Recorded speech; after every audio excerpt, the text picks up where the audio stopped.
Today is 1030th day that I'm here to listen to learn. I'm learning how to support your dreams, your goals, allow you to become the person that you want to become. Today I speak about sadness from having, sadness from not having. A lot of times we attach our identity to different things. For the things that we have, for the things that we do, for the things that we are. And as we're supposed to attach our identity, who we are. And today I focus on really sadness just from the things we don't have or things that we have. And then of course, because of that, we could potentially have feelings and emotions that we do not want to feel because we start to look for meaning in the places where there's no meaning. Those things are the tools that could really create the meaning down the road. But it's not meaning itself. So we need to understand that we need to be very, very careful where to put the purpose, where we put the meaning, where we put the commitment. Because the meaning and purpose is not to pursue the things to have. The purpose is to become the person. So today we'll focus on key aspects that a lot of times we feel sadness when we do not have something. The first one, the easy one, material possessions. We potentially could be very, very sad because we don't have the car, we don't have something, we don't have this one, and our neighbors have it, but we don't have it. So that means that a lot of times when we do not have something, that creates potentially envy, jealousy. Those are not good emotions. Now, jealousy, why jealousy? I know that there's a why jealousy. Why jealousy is something that when you're able to see someone having, and she said, okay, if they have it, if they're able to achieve it, if they're able to become somebody, I'm able to become somebody as well, I'm able to have those things as well. So why jealousy is being happy for other person, but knowing that if they have it, that means that you're able to do. So that is a why jealousy. Being happy for other person, but knowing that you are able to have it too. So material possessions. Again, we always need to say that when you are sad, what is the reason you are sad? Are you the reason that you're sad is that because you're not having something? Because material possessions is not supposed to be something that you're supposed to be sad about. If you don't have possessions, that means that you need to become maybe angry at yourself, looking in the mirror, saying the way how you used to do things doesn't work. So let's change something. Let's start taking action. Let's becoming somebody that could have more things. Second thing that it's very easy to understand that people say are, and that's more understandable sometimes, financial stability. People don't have enough money. They don't have stability. And of course, some people handle stability and instability better. Some people not as good. And I think that I understand that financial stability is a big thing. Because now when you think about financial stability, it's coming from the side that maybe we don't have everything taken care of. Because when you have at least foundational things taken care of, you're able to focus on achieving success, achieving self-realization, self-actualization. When you don't have financial ability, it's very, very hard sometimes to self-actualize. And we need to again understand, okay, what do I need to do to fix that? And this is a problem. But the thing that always we need to understand that when you have a finance problem, a lot of times it's not a money problem. What it is that it is your vision problem. Financial instability is not a money problem. It's a skill problem. It's a vision problem. So that means when you have a vision, when you have developed yourself, when you develop skill sets, you're able to make much more money. So we're not supposed to focus on the financial stability and on the problem. We focus on solution. And solution is starting working on who you want to be and develop the skills that could allow you to make more money. Number 3 is relationships. People are a lot of times sad because they don't have relationships. They are alone. They spend a lot of times in solitude. Again, we can potentially be sad about it. Or we can say that I am willing to start small. What kind of events I could go that I don't need to speak? What kind of events could I go where there's people? What kind of events could I go that I could say a few words? What kind of events could I say could I have a conversation?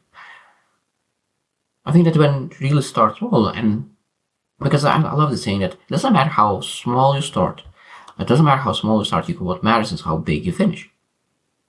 Relationships is something that is I understand. If you don't have relationships, you might be sad.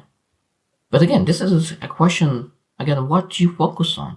If you're focusing on lack of relationships, most likely you'll never have relationships. But if you focus on opportunity to improve and say, what kind of person I need to become to attract people? What kind of person I need to become to attract myself? Do I love myself in general? Because there's a beautiful saying that if you don't invest in something that you do not love, you don't invest in something that you do not love. You don't nurture what you don't like. You don't nurture. You don't nurture things that you hate.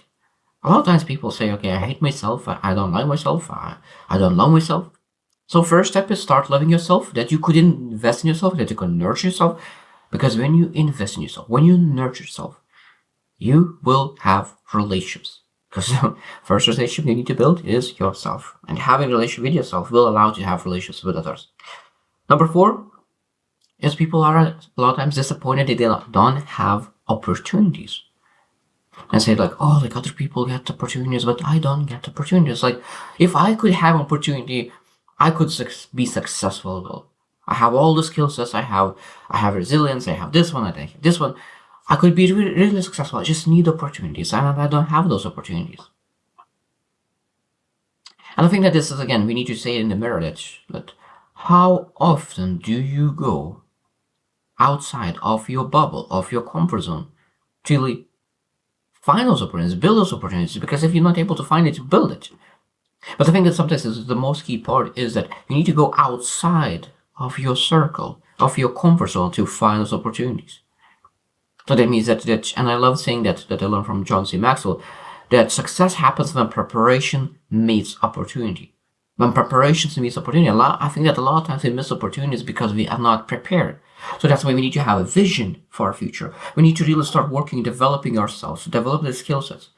When you develop those skill sets, when you prepare yourself, what happens? What happens when you prepare yourself? At some point, that opportunity show up, and at that moment, you will be ready for it. And because you will be ready, you will be overnight success. And that's how overnight success happens. People are preparing for a long time, for 10, 15 years, and then opportunities show up. And because they were ready, they implement it immediately, and they immediately get results. So if they don't have opportunities, again, let's work on ourselves. Let's develop ourselves. Let's still find a vision that we could work and develop. And number five is that, and this is, again, sometimes it could be even not your fault. Health and well-being. So it means health could not be your fault as well. Not 100% your fault. But it's, of course, 100% your responsibility. And this is a beautiful thing. Understanding that it is not your fault, but it's your responsibility. It's really allows you to understand that, okay, it's not my fault. Because sometimes people say it's not my fault, so I will not do anything about it. No, but if you understand that the health is not your fault sometimes, it depends on the sickness, it depends on everything. Like sometimes it's genetics and everything between. Sometimes it's 100% your fault. Like overweight is a 99% chance that it's your fault. I know I understand that 1% is still genetics, that people are not able to lose weight, and I understand that, but 99% chance that your weight is your fault. So that means being able to really control yourself, control how you eat, learn how to eat, understand how to really take care of your well-being. And it's not just health. Of course, well-being is all about spiritual health, emotional health, mental health. All those things are very important. I think that a lot of times people don't include spiritual health, because I truly believe that spiritual health is sometimes even more important. Because I even learned that I really love that, is that all the victimhood is demonic, satanic thoughts that is not coming from you, but is coming from places that are not supposed to be part of you. And we need to understand it. We need to be victorious, and we need to pursue things that really matter. So pursue things that really allows us to have the things that we want, including the health, well-being, and all those things. Because if you don't have those, what that leads to a lot of times leads to comparison, jealousy, envy, all those emotions that we don't want to really have. Insecurity, self-esteem. Sometimes in desperation or hopelessness. And those are not good emotions to have. So that means we need to really better, again, I think that the main thing that I want to mention today is that when you find yourself that you are sad because you do not have something, we need to realize that the first step we need to understand that might be that we do not have things because we don't have a vision. So that's what we think. A vision we're able to really build right now. No one is stopping us from doing it. So when you don't have something that you want, first have vision, build a vision, understand who you want to become, and go and build it. And at that moment, it's almost impossible not to really have the things that you need sometimes. And after a while, things that you want. Because first thing what you will have, you'll have what you need, and after that you will have what you want. So I hope you choose to win, and see you tomorrow.